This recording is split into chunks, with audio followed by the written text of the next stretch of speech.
రాష్ట్ర ప్రభుత్వం పేద విద్యార్థుల పొట్టగొడుతుంది, వాళ్ళకి చదువుకోకుండా వాళ్ళని నిర్బంధిస్తుంది, వాళ్ళకి ఇవ్వాల్సిన ఫీజు రియంబర్స్మెంట్ ఇవ్వకుండా వాళ్ళ జీవితాలతో ఆడుకుంటుంది. ఆ విద్యార్థుల తరపున పోరాటం చేయటానికి ఈ నెల ఫిబ్రవరి 5 అంటే ఫిబ్రవరి 5న ఫీజుపై పోరుబాటకు వస్తున్నాం మేము, కాచుకోండి అంటూ వైసీపీ నాయకులు విసురుతున్న సవాలు. ఎలా చూడాలంటారు ఈ ఫీజుపై పోరుబాటని? అందరికీ నమస్కారం. ఫీజుపై పోరుబాట మంచిదే. మీరు పోరుబాట చేయాలా, ప్రజల కోసం పోరాటం చేయాలా. మీరు చేసిన అగాత్యాలు ప్రజలు మిమ్మల్ని ఎదిరించాలా. నిజంగా చిత్తశుద్ధి ఉంటే మీ ప్రభుత్వ హయాంలో జరిగినటువంటి అక్రమాలకి, దురాక్రమణలు ఆ రోజు ఇవాళ ఎవరైతే పోరుబాట పడతా ఉన్నారో ఆ రోజు మీకు తెలీదా? ఇవాళ ప్రభుత్వం మీరు చేసినటువంటి ఆనాటి వైఎస్ఆర్ పార్టీ ప్రభుత్వం చేసినటువంటి ఈ రాష్ట్రానికి దుర్భిక్షంగా తయారు చేసినటువంటి పరిస్థితులు ఏ విషయంలో చూసుకున్నా కూడా ఎక్కడ కూడా కనబడని సంక్షేమం కానీ అభివృద్ధి కానీ, కేవలం కక్ష సాధింపు, తన తోచింది చేసేటటువంటి విధానాలతో ముందుకు పోయేటువంటి పరిస్థితి చూసాం. ఆ రోజు మరి దాంట్లో భాగంగా మీరు చేసినటువంటి అరాచకంలో ప్రభుత్వ రంగ సంస్థలు కానివ్వండి, ప్రైవేట్ రంగ సంస్థలు కానివ్వండి, ప్రజాస్వామ్యం కానివ్వండి, అస్తవ్యస్తమైన పరిస్థితి రాష్ట్రంలో ఉంది.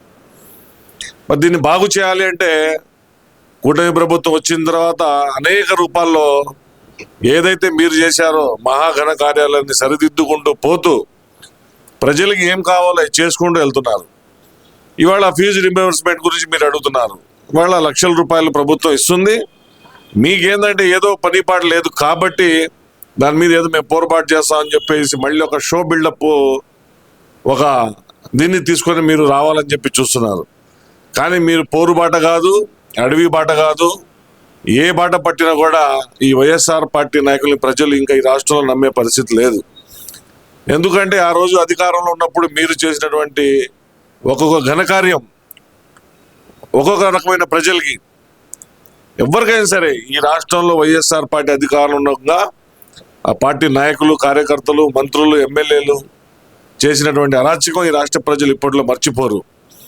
అందుకనే ఎంతో ప్రేమతో మీకు 151 ఇచ్చిన ప్రజలు అంతే ప్రేమతోటి మళ్ళీ మీకు 11 సీట్లు ఇచ్చారు.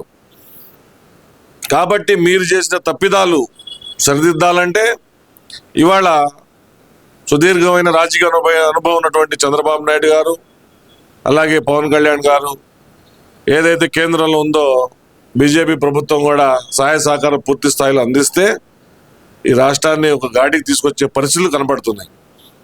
మీరేదో ఊకదంపుడికి ఉపన్యాసాలు ఇచ్చుకుంటూ మీ ఇష్టం వచ్చినట్టుగా ఏదో ప్రెస్ బిల్లు పెట్టుకోండి, ప్రజాస్వామ్యంలో ఎవరైనా మాట్లాడచ్చు. కాకపోతే ఏంటంటే మేము పోరు బాట పడతాం, పొలం బాట పడతాం, నదుల బాట పడతాం, అడవి బాట పడతాం అంటే ఇక్కడ మీరు పట్టే బాటలో మీరు నాయకులు నలుగురు తప్ప ప్రజలు ఉండదు, ప్రజాస్వామ్యం ఉండదు. అంటే ఇక్కడ ఆర్కే రోజు ఒక తీవ్రమైన వ్యాఖ్యలు అయితే చేశారు. ఫిబ్రవరి 5 లోపు ఫీజు కనుక పూర్తి రియంబర్స్మెంట్ కనుక చేయకపోతే ఏదైతే బకాయి ఉన్న 3,900 కోట్లు, అంటే గత ప్రభుత్వంలో ఉన్న 3,000 కోట్లు, ఈ ప్రభుత్వం వచ్చిన తర్వాత ఉన్న 900 కోట్లు ఏదైతే బకాయిలు రిలీజ్ చేయకపోతే పిల్లల తల్లిదండ్రులతోటి కలెక్టరేట్లని ముట్టడిస్తాం, అలాగే మా తడాకా ఏంటో చూపిస్తామంటూ ఆర్కే రోజా చేస్తున్న కామెంట్లు. మరి దాన్ని ఎలా చూడాలంటారు? దీనికంటే హాస్యాస్పదమైనది ఇంకోటి లేదు. నిజంగా రోజా అనే ఆమెకి బుద్ధి జ్ఞానం ఉంటే మీరు చెప్పినట్టుగా 3,000 కోట్ల బకాయిలు పెట్టినటువంటి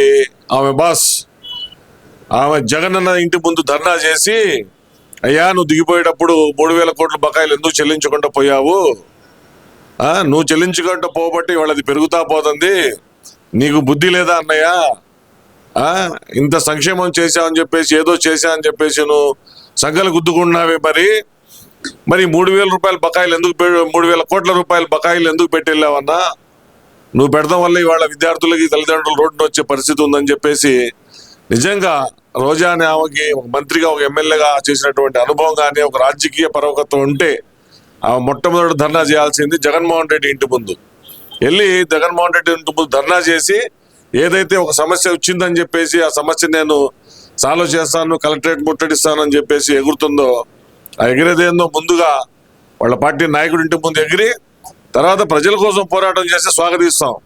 ఎక్కడైనా సరే ప్రభుత్వం ఉన్నప్పుడు చిన్న చిన్న లోపాలు ఉంటాయి, మేము కాదనలేము. దాంట్లో నిజంగా నీకు కానీ చిత్తశుద్ధి ఉంటే నువ్వు కలెక్టరేట్లో వెళ్ళు, కలెక్టర్ గారితో మాట్లాడు, ప్రజా సమస్యలు ఉంటే పరిష్కారం చేయి, తప్పులేదు. కానీ ఏదో కొండను మింగి వాళ్ళ ఎలికని మేము పట్టుకున్నా అన్నట్టుగా కొండలు కొండలు మింగేశారు. అన్ని మింగేసేసి రాష్ట్రాన్ని సర్వనాశం చేసి ఇవాళ ఏదో మేము అది రాలేదు ఇది రాలేదు. ఒక చిన్న ఉదాహరణ ఏంటంటే అంగన్వాడీలో పిల్లలకి ఇచ్చే గుడ్లలో కూడా అవినీతి చేశారు. ఆ గుడ్ల మీద కూడా ఒక శాడిస్ట్ పేరు వేసుకొని ఒక పైచికానందం పొందారు. ఇంతకంటే దుర్మార్గం ఈ రాష్ట్రంలో అంత ఆ ప్రభుత్వం ఉన్నప్పుడు జరిగినటువంటి దుర్మార్గం ఏ ప్రభుత్వం కూడా చేయదు. కాబట్టి వాళ్ళ రోజా గారు ఏదో నేను మాజీ మంత్రి అని చెప్పేసి మెడిసిపాటుతో పడుతూ నేను ధర్నాలు చేస్తాను, కలెక్టరేట్ ముట్టడి చేస్తా అంటే మీ పిర్రలు పగలు కొడతారు ప్రజలు.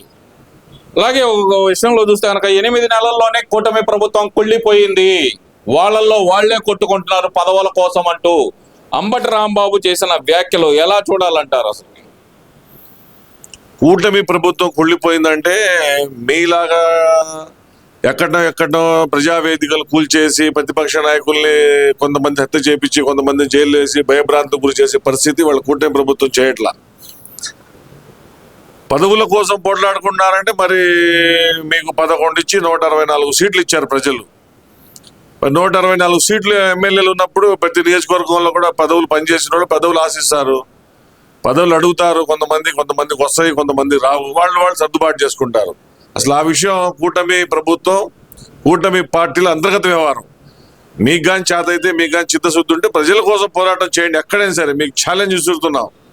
మీకు దమ్ముండే ఈ అంబటి రాంబాబు అంత ముందు చేసిన శాఖ మీద పట్టుంటే ఆ శాఖ గురించి మాట్లాడి ప్రభుత్వం ఏదైనా దాంట్లో తప్పిదాలు చేసి ఆ శాఖ గురించి మాట్లాడి దమ్ము ధైర్యం కనుక ఈ అంబటి రాంబాబుకు ఉంటే ఆ నీటిపారుదల శాఖ గురించి మాట్లాడే అర్హత నీకు కానీ ఉంటే నువ్వు దాని గురించి మాట్లాడి ప్రజలకు మేలు చేసే విధంగా నీ పోరాటం చేసి స్వాగతిస్తాను తప్ప ఈ సిల్లి విషయాలు కూటమిలో కుళ్ళిపోయింది ఎలా కుళ్ళిపోయింది 8 నెలలు కాలేదు మీరు చేసిన తప్పులు సరిచేసి ఇవాళ రాష్ట్రంలో బ్రహ్మాండ రోడ్లు వేసి పెట్టుబడులు తెచ్చి అన్నా క్యాంటీన్లు పెట్టేసి నదుల విషయంలో కేర్ తీసుకొని దేవుళ్ళ పవిత్రతను కాపాడుకుంటూ అందరు ప్రజలకు గౌరవించుకుంటూ ఒక సుభిక్షమైన పరిపాలన చేస్తూ ఎక్కడ కూడా ఎవరిని కూడా కించపరిచే విధంగా ప్రతిపక్ష పార్టీల కూడా ఎక్కడ కూడా వేరే వాళ్ళని మనం తూలు మాట్లాడకూడదని చెప్పేసి ఒక నికార్సైన ప్రజలు ఇచ్చిన తీర్పుని భయంతో పరిపాలన చేసే నాయకుడు చంద్రబాబు నాయుడు గారు. ఏదైతే ఎక్కువ శాతం సీట్లు వచ్చినాయో దాన్ని ఇంకా బాధ్యత తీసుకొని వాళ్ళు దగ్గర పెట్టుకొని చేయాలి మనం అనేది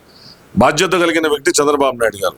అదే మీకు 151 ఇస్తే విర్రగిపోయి కత్తులు తీసుకొని గడ్డోళ్ళు తీసుకొని రోడ్ల మీద తిరిగి ప్రజల్ని భయభ్రాంతికి గురి చేసింది మీ వైఎస్ఆర్ పార్టీ ప్రభుత్వం. కాబట్టి 8 నెలలకే కూటమి ప్రభుత్వం కుళ్ళిపోవటం కాదు, సుపరిపాలన. మళ్ళీ సుపరిపాలన అంటే సంక్షేమం, అభివృద్ధి. ఒక పక్కన చూసుకుంటే మీరు చేసి వెళ్ళిన అప్పులకి వడ్డీలు కట్టాల్సిన పరిస్థితి ఏ ప్రభుత్వం వచ్చినా కూడా. మరి మీకు చిత్తశుద్ధి ఉంటే మీరు ఎన్ని వేల లక్షల కోట్లు అప్పు చేసి వెళ్ళారు ఆ రోజు. మరి మీరు అధికారంలో ఉండేసి రాష్ట్రంలో ప్రభుత్వానికి సంబంధించిన జిల్లా పరిషత్లు బిల్డింగ్లు కానివ్వండి, R&B బిల్డింగ్లు కానీ మున్సిపల్ బిల్డింగ్లు కానీ గవర్నమెంట్ ఆస్తులు కానీ మొత్తం తాకట్టు పెట్టి మేము అభివృద్ధి చేస్తామని చెప్పేసి మీ మంత్రులు మీ ఎమ్మెల్యేలు చెప్పారు. ఇవాళ మన రాష్ట్రం అలాంటి లేదు. ప్రభుత్వ ఆస్తుల్ని కాపాడుకుంటూ వేరే కమ్యూనిటీకి ఉన్న ఆస్తుల్ని అవి కూడా కాపాడుకుంటూ ప్రజాస్వామ్యాన్ని కాపాడుకుంటూ అప్పులు చేయకుండా ఎవరి మీద భారం వేయకుండా ఉన్న దాంట్లో జాగ్రత్తమైన పరిపాలన చేస్తున్నారు. ముందు రోజుల్లో రాష్ట్రం అభివృద్ధి పదవులు నడుస్తుందనడానికి ఎలాంటి సంకోచితం అవసరం లేదు.